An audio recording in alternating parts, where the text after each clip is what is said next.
Sejalan dengan program ketahanan pangan Presiden Republik Indonesia, pemerintah Kota Prabu Mulih melakukan program buka lahan dan bibit secara gratis di 12 desa yang ada di Kota Prabu Mulih.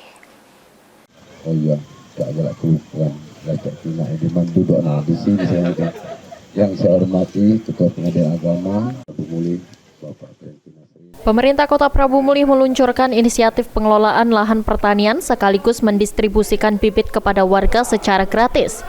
Program ini merupakan bentuk upaya pemerintah Kota Prabu Mulih dalam memberdayakan masyarakat desa dengan mengubah lahan tidur menjadi sumber ekonomi baru. Selain membantu para petani di Kota Prabu Mulih, program ini juga merupakan mendukung program Presiden Republik Indonesia untuk ketahanan pangan. Wali Kota Prabu Mulih Arlan mengatakan untuk tahap awal ini baru ada 3 desa yang mendapatkan program penggarapan lahan secara gratis ini. Namun ke-12 desa yang berada di Kota Prabu Mulih semua akan mendapatkan program pembukaan lahan dan bibit gratis ini.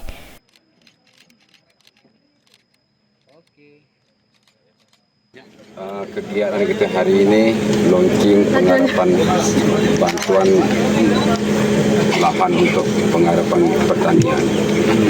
Ada 3 desa, pertama desa Tanjung Menang, Talang Batu, Pangkul.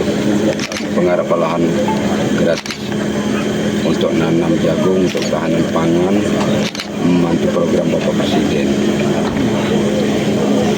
Mungkin ada beberapa tempat lain nanti Cak Depan bakal diberikan. Ada 12 desa yang sudah kita anggarkan untuk melakukan penggarapan secara gratis ini. Ini baru terlaksana 3 desa, mungkin Minggu, Senin, Selasa mungkin ada lagi.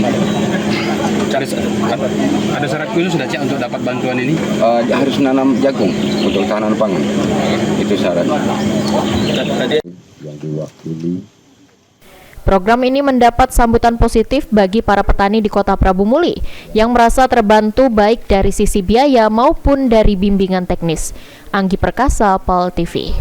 2, 3. 1, 2, 3.